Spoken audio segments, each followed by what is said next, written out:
Hello दोस्तों, आइए शुरू करते हैं हम लोग अपना प्रीपोजिशन का एक्सरसाइज नंबर 10। ठीक है, एक्सरसाइज नंबर 10। पीछे हम लोगों ने एक्सरसाइज नंबर 9 तक पढ़ा है प्रीपोजिशन में, और अब हम पढ़ने वाले हैं एक्सरसाइज नंबर 10। बहुत सारे प्रीपोजिशन ऐसे होते हैं जिनको रटना भी पड़ता है और बहुत सारे ऐसे होते हैं जिनको समझना पड़ता है। तो दोस्तों, ये सारी चीज़ें प्रैक्टिस से ही याद होती हैं। अगर आप सोचोगे कि सिर्फ हम रट ले तो कुछ नहीं होने वाला है, आपको प्रैक्टिस करना होगा। बार बार क्वेश्चन जब आंखों के सामने आएंगे तो एग्जाम्स में जब आप बैठोगे ना, तो आप दम देखते ही आंसर लगा लोगे। और इसलिए मैं प्रीपोजिशन का प्रैक्टिस करा रहा हूँ, और जो चीज़ इसमें समझाना होता है वो समझाता भी हूँ। नोट्स बना के पढ़िएगा, बिल्कुल मतलब ऐसे हवा में नहीं कि कुछ भी बस देख लिया। नोट्स बना के ही पढ़िएगा ताकि आप चीज़ें भूलें नहीं। ठीक है, आइए शुरू करते हैं। He is innocent dash the crime. अब आपको बताना कि इसमें 4 ऑप्शन से होगा क्या। ये रटने वाला है, आपको रटना होगा। अगर आप बहुत पढ़े होंगे, बहुत कुछ जानते होंगे, तो ज़रूरी नहीं कि आप इसका आंसर सही बता पाएँ, क्योंकि ऐसे क्वेश्चंस कंफ्यूज करते हैं हमें। 4 ऑप्शन हैं, फॉर है, विद है, टू है, ऑफ है। तो रटना आपको ये है कि आपको मैं बता दूं कि जो इनोसेंट है ना, जिसका हिंदी होता है निर्दोष। निर्दोष यानी उसने गलत काम नहीं किया है। निर्दोष है, उसने दोष नहीं किया है। तो इनोसेंट के बाद आता है ऑफ। क्या आता है? ऑफ। यही आपको रटना है। तो he is innocent of the crime, यानी वो क्राइम के प्रति, यानी वो क्राइम का मतलब दोषी नहीं है। जुर्म जो हुआ है उसका वो दोषी ही नहीं है। He is innocent of the crime. तो आपको ये रटना पड़ता है। तो आप रट लीजिएगा, लिख लीजिएगा अपने नोटबुक में, इनोसेंट ऑफ लेता है। मॉक टेस्ट में आएगा तो ध्यान से करिएगा, और मॉडल पेपर में भी दिखेगा और एग्जाम में भी दिखेगा। अगला है हमारा, ये कॉमन सेंस पर है थोड़ा। टिल। टिल टिल का हिंदी होता है जब तक नहीं। जब तक नहीं, the chief guest is standing. Till का हिंदी जब तक नहीं भी होता है, जब तक भी होता है। टिल का हिंदी जब तक भी होता है। ठीक है, टिल का हिंदी दो होता है, जब तक नहीं और जब तक। और टिल का हिंदी यहाँ पे निकलेगा जब तक। Till the chief guest is standing, जब तक चीफ गेस्ट खड़े हैं, जब तक वो खड़े हैं, मुख्य अतिथि। वी कैनॉट सिट, हम नहीं बैठ सकते। Chair. Chair on with in over, कहाँ बैठोगे भाई? कॉमन सेंस से ऑन होगा, ऑन द चेयर होता है। क्लियर है? अगला क्वेश्चन लिख लो, इस इंपॉर्टेंट प्रीपोजिशन का सबसे जानदार टॉपिक है ये, वेरी इंपॉर्टेंट। आपके मन में प्रश्न को देखते ही लगा होगा कि बहुत ही सिंपल है। ही अटैक्ड इंग्लैंड वंस अगेन, उसने इंग्लैंड पर फिर से आक्रमण किया। आपको अच्छा लग रहा होगा ऑन। 4 ऑप्शन से ऑन, टू, फॉर और नो वर्ड होगा क्या? तो प्यारे बच्चों, मैं आपको पहले ये बता दूं कि ये जो अटैक वर्ड है ना, ATTAC के, यहाँ पर ये वर्ब का काम कर रहा है। कैसे पता वर्ब है? ईडी लगा है ना, और वर्ब में ही तो ईडी लगता है, सेकेंड फॉर्म। तो रूल है ये कि अगर आप अटैक का प्रयोग वर्ब के रूप में करते हो, अगर आप कहीं भी अटैक का प्रयोग वर्ब के रूप में करते हो, तो इसके साथ कोई प्रीपोजिशन नहीं आता है। ठीक है, अच्छा लग रहा है देखने में ऑन, लेकिन होगा नहीं। तो अटैक जब वर्ब की तरह यूज हो रहा हो तो कोई प्रीपोजिशन नहीं लगता है। तो आपके मन में आ रहा होगा कि तब कब लगता है। तो प्यारे बच्चों, मैं आपको पहले तो आप ये नोट लिख लो, अटैक वर्ब के रूप में हो तो नो प्रीपोजिशन। तो आंसर क्या होगा? ही अटैक्ड इंग्लैंड वंस अगेन। इसमें आंसर होगा डी, कोई प्रीपोजिशन नहीं होगा। अब आप सोच रहे होंगे कि कब लगता है। तो दोस्तों, अटैक सिर्फ अगर रहता ATTAC के अटैक, और इसके पहले लगा रहता द या एन अटैक, ठीक है, अगर ये द लगा होता या एन अटैक रहता, ठीक है, तो ऐसे में ये नाउन का काम करता। किसका काम करता? नाउन का। कैसे? तो प्यारे बच्चों, द जो होता है ना, या AN आर्टिकल, ये नाउन के साथ ही लगता ही है। जैसे आपने पढ़ा होगा a boy, the girl, the man, A and the article किसी नाउन के साथ ही लगता है। तो ये अटैक यहाँ पे नाउन हो गया, और ऐसे रहता तो यहाँ पर लगता ऑन। तो अटैक का प्रयोग अगर नाउन के रूप में हो, ट्रिक बता दिया, द या एन दिखेगा तो आप लगा देना ऑन, लेकिन अगर सिर्फ वर्ब की तरह दिखे तो आप लगाना नो वर्ड। अब आपको एग्जाम्पल दिखा दूं मैं। जैसे मान लो आ गया द अटैक, देखो देख रहे हो ना, द अटैक डैश इंग्लैंड। अब यहाँ पे भरने को देता, भरो। तो यहाँ पे अटैक वर्ब नहीं है, द, यहाँ देखो, यहाँ पर अटैक का हिंदी है आक्रमण किया, वर्ब है। यहाँ पे सिर्फ हिंदी है आक्रमण, नाउन है, नाम है ये, आक्रमण। तो अगर अटैक का प्रयोग नाउन के रूप में हो तो अब आप ऑन लगाना, ठीक है, और अगर वर्ब की तरह हो तो कोई प्रीपोजिशन नहीं। जैसे आई विल अटैक। अब प्यारे बच्चों ध्यान से देखो, विल के बाद वर्ब ही तो आता है। जैसे I will go, I will dance, I will play. तो आई विल अटैक यहाँ पे वर्ब है ये, और आ गया आई विल अटैक हिम, भरना है on to for no word, क्या भरते, तो यहाँ पे वर्ब की तरह ये यूज हुआ है। कैसे पता, तो विल के बाद तो वर्ब ही आएगा, तो ये पक्का वर्ब रहा होगा। तो यहाँ पर आप लगा लोगे नो वर्ड, कोई प्रीपोजिशन नहीं। लेकिन यही रहता द अटैक, तब क्या होता, ये एन अटैक होता तब क्या लगता, तब ऑन लगता। तो अभी आप इसको देखो, उसको आगे दिखाऊंगा और, ठीक है ना। He attacked England once again, फिर से आ गया he is ready to attack, वह अटैक करने के लिए तैयार है। दोस्तों टू के बाद भी V1 आता है, वर्ब का पहला रूप, तो ये वर्ब ही है, टू के बाद आया है। तो he is ready to attack, वह अटैक करने के लिए तैयार है। और वर्ब है, तो वर्ब के बाद क्या आता है, no preposition, with to by no word, क्या होगा, डी। वह तैयार है अटैक करने के लिए दुश्मनों पर।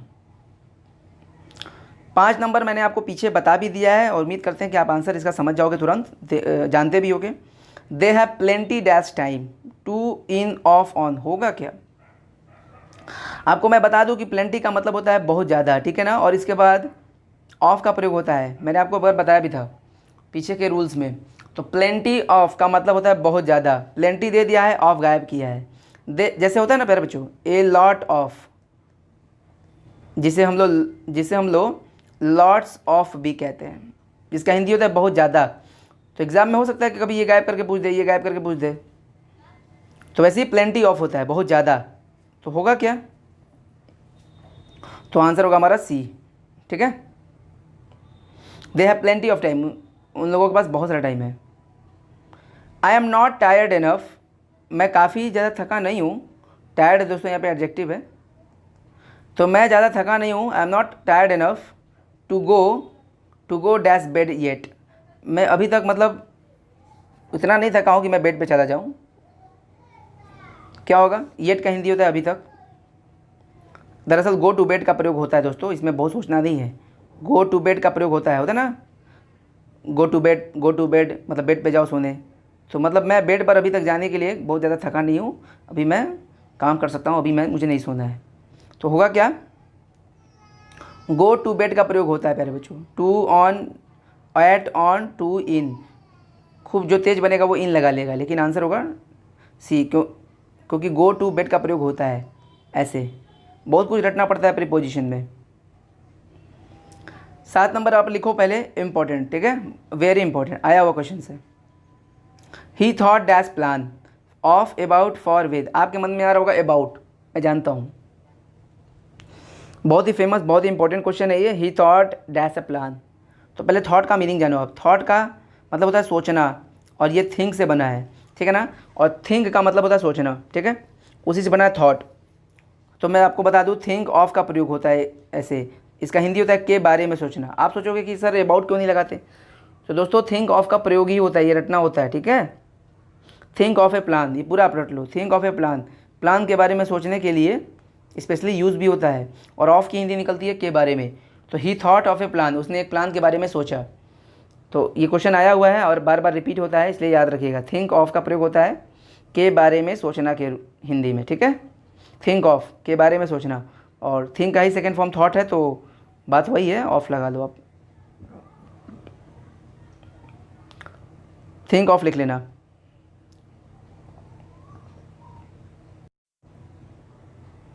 अगला प्रश्न है हमारा, ही टाइड। अब टाई को समझना है ना, टाई का मतलब क्या होता है भाई, टाई का हिंदी होता है बांधना, ठीक है ना, टाई का हिंदी होता है बांधना। तो टाई का सेकेंड फॉर्म हो गया टाइड। उसने बांध दिया गाय को एक पेड़ से बांध दिया भाई, एक पेड़ होगा, ठीक है ना, एक पेड़ होगा, और यहाँ पे उसने गाय को बांध दिया, ठीक है।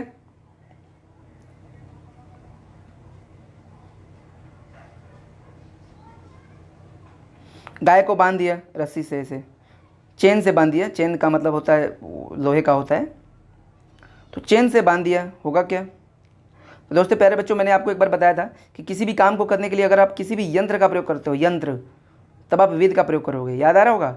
जैसे मैं लिखता हूँ पत्र, आई राइट ए लेटर, कलम से, तो कलम से, कलम यंत्र है ना यहाँ पे, तो विद अ पेन। वैसे ही उसने बांध दिया गाय को पेड़ से, चेन से बांधा है, तो यंत्र क्या है, चेन है हमारा, लोहे का होता है, उसी से बांध दिया। तो किसी भी यंत्र का प्रयोग करने के लिए विद का प्रयोग होता है। तो बताओ आंसर क्या होगा, विद होगा, ठीक है। जैसे वह सब्जियां काटता है, ही कट्स वेजिटेबल्स, ही कट्स वेजिटेबल्स। चाकू से, तो चाकू से, तो चाकू क्या है, यहाँ पे यंत्र है काटने का, तो विद अ नाइफ, ठीक है। ही cuts vegetables with a knife. तो बहुत अच्छा क्वेश्चन है दोस्तों, 8वां नंबर याद रखिएगा। यहाँ पे चेन जो है ना, ये यंत्र का काम कर रहा है और इसी से बांधा है वो, और किसी भी यंत्र का काम करने के लिए विद का प्रयोग होता है। 9 नंबर लिखो, इंपॉर्टेंट, बहुत इंपॉर्टेंट, बहुत इंपॉर्टेंट। वी शैल मीट, हम मिलेंगे, वी शैल मीट, हम मिलेंगे, टू डिस्कस, चर्चा करने के लिए, दिस मैटर, इस मैटर को, इन डिटेल, विस्तृत में। बताना है आपको ऑप्शंस, अबाउट, इनटू, आउट और नो वर्ड। आपके मन में आ रहा होगा अबाउट, 99% बच्चे अबाउट लगा लेते हैं। मैं आपको एक रूल बताना चाहूँगा इसमें। डिस्कस मतलब होता है चर्चा करना, डिस्क्राइब, ये सारी चीज़ें मैं आगे भी दिखाऊंगा फिर से क्योंकि बहुत इंपॉर्टेंट है, हर एग्ज़ाम में आता है, और एक्सप्लेन, ठीक है ना। मैं तीनों की हिंदी समझा दूँ एक बार। Explain, EXPLAIN। तो डिस्कस का हिंदी चर्चा करना, डिस्क्राइब का हिंदी होता है वर्णन करना, वर्णन करना, और एक्सप्लेन का हिंदी होता है व्याख्या करना। तो लगभग तीनों एक ही चीज़ है, और इनके साथ कभी भी कोई भी प्रीपोजिशन नहीं लगाते हैं, ठीक है। मेन चीज़ है, बहुत इंपॉर्टेंट है। किसी भी चीज़ का चर्चा करना हो, वर्णन करना हो या व्याख्या करना हो, आप उसके साथ प्रीपोजिशन नहीं लगाएंगे। अबाउट सुनने में अच्छा लगता है लेकिन होगा नहीं, तो ये एकदम आता है, ये इतना बार रिपीट हुआ है क्वेश्चन, पूछो नहीं हर एग्जाम में। तो वी शैल मीट, हम मिलेंगे, टू डिस्कस, चर्चा करने के लिए, दिस मैटर, इस मैटर को, इन डिटेल, विस्तृत में। देखो किसी चीज़ की ज़रूरत ही नहीं पड़ी, तो आंसर होगा क्या, आंसर होगा हमारा डी। तो भाई इसको पहले नोट कर लो आप, बहुत इंपॉर्टेंट है। डिस्कस हो, चाहे डिस्क्राइब हो, चाहे एक्सप्लेन हो, आप इसके साथ कोई प्रीपोजिशन नहीं लगाओगे, ठीक है ना। टेस्ट में भी आएगा तो ध्यान से करना, भूलना नहीं, ठीक है, बहुत इंपॉर्टेंट है। बाकी डिस्क्राइब और एक्सप्लेन पर भी एग्जांपल दूंगा आगे, पहले आप डिस्कस पे ले लो, ठीक है। क्वेश्चन नंबर 10 बहुत ही सिंपल है। डोंट क्वेरल, झगड़ा मत करो, डैश एनीबडी। तो भाई टू है, विद है, एट है, फ्रॉम है। कल बताया था एक वर्ड फाइट, FIGHT, फाइट का हिंदी होता है झगड़ा करना।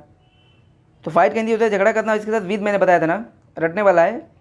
फाइट के साथ विद आता है, तो क्वेरल का भी मतलब होता है झगड़ा करना, तो क्वेरल के बाद भी क्या आएगा, विद ही आएगा। क्लियर है। तो डोंट क्वेरल विद एनीबडी, किसी से झगड़ा मत करो। क्लियर है। डोंट क्वेरल विद एनीबडी, किसी से झगड़ा मत करो, तो आंसर होगा हमारा विद। ये सब अभ्यास की चीज़ें आ जाएंगी, ठीक है। Thank you.